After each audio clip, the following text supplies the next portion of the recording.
And then that's where we start to see our pathologic side of aging when we have weak bones, falling over because we have no balance, and then breaking a bone. I think the first things that anyone should do, including myself, is what are the things that I have control over? I always say you have your list of uncontrollable things like your past medical history, your family history, genetics, but then you have the things that you have control over. And those are the things that are your lifestyle. What are you doing every day in those small steps to create consistency so that you get the good outcome?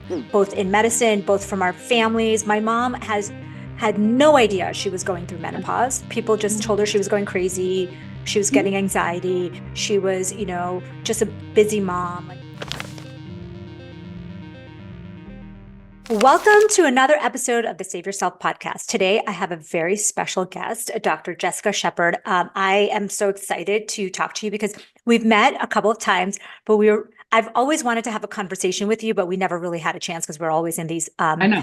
We're always running things. around. So we're going to be talking about longevity, about perimenopause and menopause, about how to optimize your hormones, about your book, all the things. So I wanted to give you a proper intro first, and then you can tell us more about yourself. So Dr. Jessica Shepard, MD, MBA, is a board-certified OBGYN, CEO, author, and a media personality dedicated to women's health and longevity. As a founder of Sanctum Med and Wellness, she blends traditional and alternative medicine for holistic care.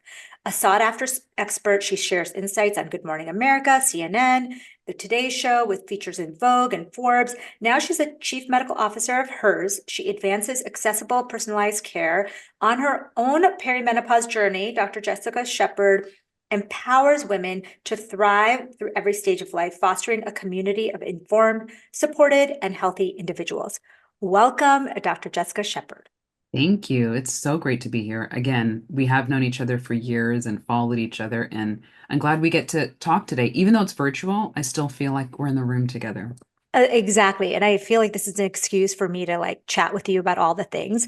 And I want to learn more about how longevity became such a focus of your practice when, Mhm. traditionally OBGYNs focus on hormone balance, on menopause, well, now on menopause care, but Right. how does longevity play into this? Yeah, longevity is one of those things. I think it's very outside of the box of how we're trained traditionally. I mean, you Mhm. would know that too, is that we are focused on the pathology of how we show up in life and what our life looks like. And for good reason. I think that, when people do get sick, they do need someone to go to. What better person than a doctor? But where I really wanted to expand, and this has a lot to do with the foundation of, my undergrad actually was in exercise physiology. And so knowing how the mechanics of the body works and then going through med school is kind of like 360 or 180 rather, going back to what I could see people doing at their best performance. Mhm. And we do have that ability to maintain that to some degree as we age.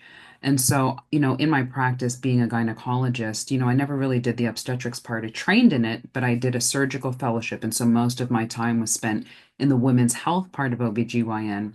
Was I really found in my practice over, 15 years, because that was about 5 years ago, I hit 15 years, was that there was this time frame in which women reached, usually after the reproductive phase, and where their lives started to shift, whether that was physically, in the disease progress and aging, but also how they felt, and the emotional aspect of what they're going through. And I could just see it over and over again. And so when I really took time to step back and see what that meant was, one, the hormones were shifting, but in that hormonal shift, we started to see long term what this outcome was looking like. And that was heart disease, that was osteoporosis, Mhm. that was dementia.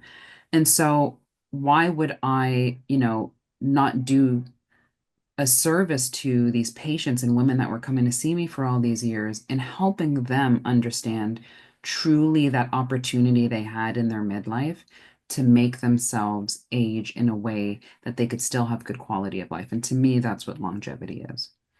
So you mentioned you did exercise physiology in undergrad. It's so Yeah. interesting because, one of the best things I think, about medicine is that a lot of us come to medicine with a lot of different backgrounds and degrees. Yeah. So why did you choose exercise physiology? Where did you go to learn that? Yeah, it's kind of funny. You always start out with pre-med bio, Yeah. pre-med Yeah. chemistry, and Yeah. I actually did start out with pre-med bio, but I actually, in my book Generation M, I actually make a nod to this story because I always remember it, and it was pretty much pivotal for me changing to kinesiology and exercise physiology, as I had someone who was ahead of me.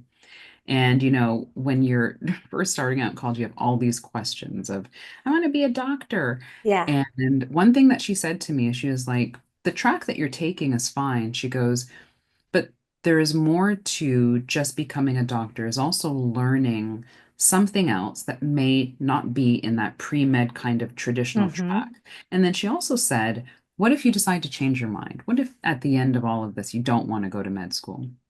What are you left with? And she said, maybe you should consider changing to something that still gives you, what you need for med school, but also starts to have you a skill set in something else and where you could have a whole career. And to me, I love the human body and how it responded and nutrition and how it could do in sports. And so that's Mm-hmm. why I actually, after first 2 years at pre-med bio, I switched to that major because that was so fascinating to me. And I'm glad I chose it because it really has given me a foundation for how I think about my patients and taking care of themselves, but also my life story being in midlife now. Yeah. I love that. I feel like, so many of us, a lot of people come to medical school with just like a bio or Yeah, chemistry background, and you come with a lot of different. This exercise physiology is such a big part of aging. So yeah. tell me, if someone doesn't know that they're in the menopausal transition or perimenopause, aka perimenopause, what are some of the things that they might see as symptoms? And what are some of the things that they can be proactive on for longevity? Yeah, we always have the most common of, and the most common symptoms that women recognize or hear about are kind of like, widespread is your hot flashes and night sweats, sleep disturbances. And I would also say maybe I would, toggle with that third of decrease in libido. I think maybe that Hmm. might be the one that Hmm. we see often. But there are so many others that we do not create or connect the dots with, and that those are the things with the mood disturbances. So Hmm. we have an increased rate of diagnosis of depression and anxiety in midlife women. Sleep disturbance is something, it's like you're like, what does sleep have to do with menopause or hormones? But also the importance of sleep. I think in our society in general was sleep was never paid attention to, but when you look at sleep science now, you're just like, oh my gosh, I need good sleep. Me being one of them, I Yeah, like same, hyper focused on my sleep now. same. Never was. Through med school, you're like, sleep? What is sleep? And so I carried that into my 30s and 40s Hmm. until, like, again, sleep started becoming more important. And I was like, oh my God, I need to do better with my sleep. So when we think of longevity, and what women need to understand in that menopausal transition, I would say probably when we think of exercise and nutrition, are those two fundamental like foundations that really scaffold what our life will look like later and also is impacted during the perimenopause and menopausal phase because of the hormone depletion. And when we think of estrogen declining and progesterone, really impacts how our muscles respond. The muscle fibers, there are estrogen receptors all over our body. So even as detailed as the muscle fibers having estrogen receptors, decline in estrogen, muscle fibers are not firing off as much. Your fast twitch versus your slow twitch fibers, and then also your strength. So there's a difference between power and strength and endurance, and all of those take a hit during the perimenopausal phase, which leads to what do we see? Frailty, osteoporosis, and decreased bone mineral density. And then that's where we start to see our pathologic side of aging when we have weak bones, falling over because we have no balance, and then breaking a bone. It's such an eye-opening thing because I think so many of us, and probably throughout my 20s and 30s, I was just doing cardio. I wasn't sleeping well. I wasn't doing any of the things that you're just talking about to optimize our older age. And then once I realized all of the science, I like drastically changed my own life. Completely. So what are the tips that you would give, what that you give to your patients? Um, maybe the top three things, if they're just hearing this for the first time, like I did like 10 years ago or something, Hmm. and they're like, oh gosh, I need to take control of my life so that I Yeah. can age better, I can live longer. What are the first things that we would do? I think the first things that anyone should do, including myself, is what are the things that I have control over? I always say you have your list of uncontrollable things like your past medical history, your family history, genetics. But then you have the things that you have control over. And those are the things that are your lifestyle. What Mhm. are you doing every day in those small steps to create consistency so that you get the good outcome? And I think that's where we struggle. I think habit formation is very hard, especially when you've Mhm. done something some way for years and years, is to now change that, but then also change to things that might require more work sometimes and effort to learn the new task. And that's where you do find a problem as well. So in my practice, I would say the lifestyle change is probably one of the hardest things because you have to be accountable to yourself. You have to maybe change a routine that you've done forever. So then that comes with brain work, right? And brain work is Mhm. always hard too. And then really focusing on something that you don't always see the outcome the next day. And so it Yeah. is hard to tell someone, hey, you need to eat more protein. Say that's one. Mhm. That's one of the ones that I do focus on because I Mhm. want your muscle as it's Mhm. decreasing. No one is like watching physically their muscle, shriveling up, but it is happening. And so it's hard to connect the two. And I'm just like, we've really got to increase your protein intake for your muscle.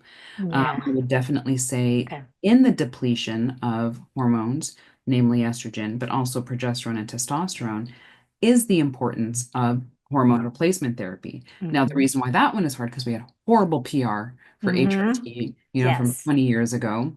So there's already that stigma, there's already that bad messaging there. But again, it's one of those things you don't see estrogen declining in front of your face. And I'm trying to tell you, okay, 20 years from now, I want your bone to be great, or I don't want you to get dementia in 20 years. So let's talk about estrogen now. And then the third thing that I would say is back to nutrition or exercise rather, was the third one, is exercise is fundamentally, not only does it make you feel better, but it really does have an impact on your brain health, your muscle health, and your Mhm. heart health, among other things. But again, I don't see necessarily the response right away. So it's hard to lean into it when you're like, I want the result right now. So it's lifestyle. What is your ideal exercise recommendations? Because I know there's so many different ways to Yeah. exercise. Yeah, and I like creating maybe a breadth of options for women Mhm. instead of, even now you hear so much about hormones, and so sometimes it feels a little bit maybe exhausting or overwhelming because it sounds like if you don't do it, then you're bad. Same Yeah. goes for exercise. Like we're talking a lot about strength training and lifting heavier. And the reason why sometimes this messaging may come across overwhelming is because we're really trying to hone into that understanding that everyone is getting this important message. So sometimes it does sound like a lot. But I would definitely say that with strength training, when it comes to exercise, I don't expect you to, especially if you haven't had that experience, to just be going like nilly-willy lifting like 50-pound weights. Is one, there has to be the grace that you give yourself to Mhm. get to that point. And so, what is that learning curve? But also, what is the time and the patience with myself I need to start with maybe the fives and work up to a 50-pounder?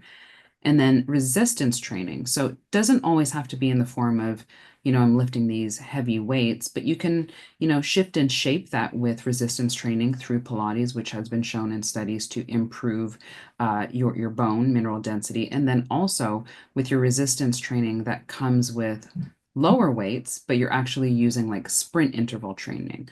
Or you could Mm. use your HIIT routine as well. But I those hate the sprint I interval know the training. sprint is hard because you're doing it for shorter times, more intensity. But again, that's a learning curve is getting to that point where you're like, well, I was faster, through in now than I was Yeah. 3 months ago, but you stuck with it. So Yeah. it's creating this thing where you can shift and because you didn't lift heavy on Monday, that you're going to lose all your muscle and your bone, but you're still being consistent. I always say the waveform of consistency is where we want less of that intensity and sharp peak and troughs is Mm. consistency shows up with flexibility and it can look like that but with smaller waveform but you're being consistent. Well, this is a personal question and also just my own question for you because I have been traveling a lot and I know that you travel a lot. How do you fit in exercise, strength training, sprint training? Like, what does that look like in your actual life? Yeah, that looks like every time I walk into a hotel, I'm like, where's your gym? And what are the Yeah. hours of your gym? Yes. Is because it's such a daily habit of mine, I always make sure that I find time for it. The other thing that I found is you really do through travel get to see how exercise helps you with functional exercise in the sense of lifting your heavy luggage or being Yes. able to walk that long distance when the gate to, the Oh, terminals is totally. long. So I will do things even like when people probably laugh at me, but when I pick up my luggage to put it overhead, like I really simulate like a squat. So they're like, why is she bending down so deeply? And why is her ass like poked out like that? And I'm like, because this is squat time. That's awesome. Or I pick up my pace when I'm walking between gates. I'm like, all Mhm. right, let's go for a power walk right Yeah. now. Yeah. Good. I love that. I think that's been the hardest challenge because I think when I was in regular clinical medicine, I want to hear about what your practice looks like now, though. When I was in Mhm. traditional clinical medicine, my schedule was very normal. Like I could plan to do a workout class every day Yeah. or every other day, whatever. And now I'm just like, okay, how do I even do this? And exactly like you're saying, I'm like, where's the gym? Can I get outside and go do something? Can I find a local gym or whatever it is? But it definitely takes a little more effort to Yeah. do that. So what does your life look like? Do you see patients in a clinical setting? Are you mostly doing things online? I know you're like working with a lot of different as an advisory role. What does that look like Yeah. for you? Yeah, so I still see patients. I still have a brick and mortar, and also telehealth because I see patients via Yeah. telehealth here in Dallas. But my practice is set up in the way where it is much smaller because obviously with Mhm. the roles that I have, as chief medical officer of hers and travel a lot for speaking, that there has to be the ability to be able to travel. So I see less patients. We are pretty much like a DTC or a DPC practice. Mhm. And then the other part of that is the hallmark of my practice is not necessarily just devoted to me, but we have a full plethora of wellness services when it comes to like acupuncture. We have life coaches. We have two therapists. One does ketamine therapy. We have a nutritionist. We Mm. have stretch therapist, massage, and then obviously we have beauty. So like get my Botox and Love it. my laser therapy. But all of that, because the goal always was when I moved out of academic medicine, I'd been in academic medicine for 15 years, was again true to the message of when people come to see me as their physician, what am I offering for them that also feeds into the lifestyle portion of what are you doing when to leave this office? And so I, Mm. I wanted to be able to provide those services that it was one, easy for them to access because it's right here in the office, but two, the more exposed that you are to it, the more it doesn't feel like jarring. Like a nutritionist, be like, yeah, I see the nutritionist when I walk out of her office all the Yeah. time. And now I go to her, right? So it's Love it. collaborating all those wellness services and holistic practices of lifestyle medicine. So you were in traditional academic medicine for 15 years, and then when did Mhm. you start this center? Is it a Yeah. center? What is it called? So Yeah, people it's called can. Sanctum Med and Wellness, and Yes. we are going into our fourth year. Yeah, so Congrats. That's yeah, huge. yeah, Because that's kind of what people really are moving towards is like more of a mhm, holistic approach to. yeah. Um, so do you see only women, and is it mostly hormonal GYN care, or is it like anyone can come there? Yeah, anyone can come here. Obviously, Okay. most of my patients are females. I do see some men, Yeah. but then and in addition to hormones, so that would probably be the fundamental Mhm. core of what we see because again, women now that they understand they're going through perimenopause and menopause, they're not actually being able to find the providers that understand it. So that would be like the majority of my practice, but we also do sexual health. So we focus a lot Mhm. on vaginal dryness and doing obviously there's the hormone part of that, but we also offer things like PRP, laser Mm. therapies, and those work phenomenally, especially for patients who have failed something or, maybe have a history of breast cancer and are very scared to take hormones. So again, expanding the horizons of what people think when they have a certain disease or a diagnosis. Okay, I wanted your take on this because I think there's a lot of different differing opinions, and I think I'd love to hear because I think people ask me this all the time. Hmm. So say you're in the perimenopausal transition, you're Yeah. in your 40s, you're feeling a couple of symptoms, not necessarily severe hot flashes or like bone loss, like the typical, like the very obvious signs, but maybe decrease in libido, maybe a little bit of lower energy, maybe you're having a Mm. little bit of sleep problems, but it's hard to differentiate between like busy life and what do you say to that person? Do you say, hey, why don't you change your nutrition and lifestyle and sleep? Or do you say, let's try a trial of hormone therapy? Or do you say, what is kind of that thought process Hmm. when someone's kind of giving you ambiguous symptoms like that? Yeah, so I always like to start out with education because there's a Mm-hmm. knowledge gap and meeting them where they are. So a lot of times I'll put back into their lap of what do you understand about midlife or what do you Mm. understand about hormones and them giving me kind of where they are. And then I can meet them a little bit better because some people come in completely are up to date with hormones and they're like, I want it.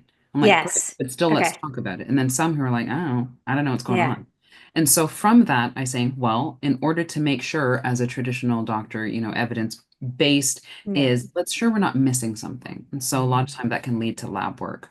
Mm-hmm. And then from that, obviously getting their past medical history and surgical and family history. And then from that, I say, here's what I want you to understand is there are some things that we may be able to work on from a medical perspective, but Mm-hmm. I also want you to really, really understand that you have a part in this and Mm-hmm. understanding how we can do that with hormone replacement therapy, with supplementation, Mm-hmm. diet, and exercise. It has to be this full kind of offering Yeah. that they get to take part in, because at the end of the day, I can't be responsible for some of the choices that they make, and they have to take ownership in that because that's when they're going to get the best outcome is when they truly believe that they are part of their own journey.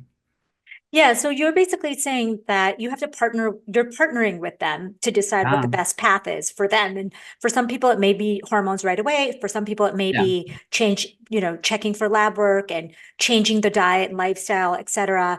And for Hmm. others, there may be a different conversation depending on what they want. Exactly. And the other thing is, I really give them everything that I think is going to be, I guess you could say, their treatment plan, but I don't start it all at once because I don't want it to be overwhelming. And I say, Mm-hmm. I do it layer cake style, is what I say. I'm like, start here. And usually Yeah. hormones will be the first thing to start because as Mm-hmm. chemical messengers Mm-hmm. and being a fundamental part of the axis of how everything can function is starting them there so we have a good foundation and then we start to kind of layer on the other things that are not working for them and what we're trying to implement to get this engine to run. And the other thing that I always say is this is what we're training for, a marathon, not a sprint. So Mm-hmm. this whole process and what we're discussing in your life and what you want as an outcome, it may be a year from now that we will look back and being like, where did we start and what have we accomplished in this year? Because where you are right now and the changes that need to be made, whether it's I have to give you medication or we start hormone replacement therapy or you actually start working out, I'm not going to see the result in 2 months. And so if we can Yeah. take that out of your narrative now and train for this marathon properly, that's going to get us sustainability and then the consistency. I love it. Okay, that's a great plan. So tell us, Dr. Shepherd, tell us about your book, how to get it, how to Yeah. learn more about you, how do people get to be in your world? Yeah, I love when people are in my world on social media. So on Instagram, Yes. it's Jessica Shepherd, MD, Shepherd, MD. And then also Modern Meno. So Modern Meno is really where I kind of extract a lot of my other media and travel stuff and put just the fundamental information and knowledge on Modern Meno on Instagram. And Hmm. that really is where we are formulating our website and platform, which will lead to courses for women in hormone health and longevity. And then for the book, Generation M, shameless plug here, right here for Love. Generation M. You can get this online. You can get it through Amazon, Barnes and Noble, and then also off of my website as well, which is it's jessicashepherdmd.com. I know it's like a lot of different sites and Yeah. handles to handle, but where's the place that it sounds like you're very active on all of those different platforms. And Mhm. I guess the last thing I want to ask you is like, take us through a typical week in your life. What does it look like? How are Yeah. you? I know you get asked this all the time because I do too, but what is it that how do you do it all? Yeah, I think, one, I truly love what I do. So sometimes when it looks like a lot or overwhelming, it doesn't seem like work to me all the time. Hmm. But a typical week really usually will have some travel in it somewhere. But in the mornings when I'm here, I am taking my boys to school. I go to the gym right after. Hmm. And then from there, I go to work, start my day, see a few patients, a lot of meetings, podcasts, things like Yay. and then, I think that the goal really is to stay in the world of what you're interested in. So that requires a lot of integration, whether it's talking with people who are in the same kind of platform that I am, learning things, seeing what research is coming out, and then finding a way to now take all that information and deliver it to your audiences on social media and the people who Yeah. It's really not value easy. you. It's not, filming content is like a whole nother job. It's a whole other job. And like half the time, sometimes I'll have this amazing idea and spend like hours and hours on it. And it doesn't really resonate. You're And then like, other oh, things I'll be like on the go. And that's what, so it's like it's always a learning process for me because I feel like some things that I think are really interesting aren't really that interesting apparently, yeah. The to audience is others. like, mm-mm. Yeah, they're like, I don't understand that, or like that doesn't make a big difference in my life. So it's always a good, I love it. I think you have to Mhm. love it to actually do it because Yeah, otherwise you would kill yourself. Um, but the information that you're giving is so useful and so needed. So thank you for that. And thank you. Generation M is such a like we need that book in our lives. All the women. I'm going through this phase in my life, and for Right? me, I think, um, like everyone, I think we never got any education about it, both in medicine, both from our families. My mom has had no idea she was going through menopause. People just Mhm. told her she was going crazy. She was getting anxiety. She was, just a busy mom, like whatever, all the things. So I think we need more educational resources so that Absolutely. a modern Meno is going to be very, very useful. And you mentioned that you're kind of in your journey as well. Yeah. So what are the like must have? So exercise sounds like one of them. You kind of Top. mentioned sleep a Yeah. little bit earlier. What are like your must do's, like whether you're traveling or not? These are the things that you'll do. I would say meditate and protein Mm, intake, which sometimes is hard. So meditation and mindfulness is very like important for me because there is such a shift in the hormones. I do like, first of all, like just cognition and like memory and clarity and being able to focus was one thing, but also the shift in where you feel like this uneasy kind of, am I feeling like I should? And sometimes it's hard to place. And mm, even though I'm on hormone replacement therapy, one thing that I truly believe is our bodies are kind of vehicles and they will do what you need it to do, but the mind is what controls it. And so mm. that's why I really, really value the power of meditation and mindfulness because your body will do whatever you to tell it to do. So what is your mind going to control? Yeah, I love that. I feel like that's a part of medicine that we never got taught about. And now I realize what power it is. What kind of meditation do you do? I really just do guided meditations are Hmm. probably where I reside the most because it's going to be the thing that I can like, it's the accountability, Yeah. right? And so I use apps where they have guided meditations, and I think that's what helps me the most because I'm not there yet where I'm just like, I'm gonna do it on my. Yeah. I will That's what I say was it helps asking. me in a clutch or in a crutch when Yeah. there's a moment of chaos. I have learned to settle my brain and shut it down for a few minutes. But I Love love it. guided meditation, yeah.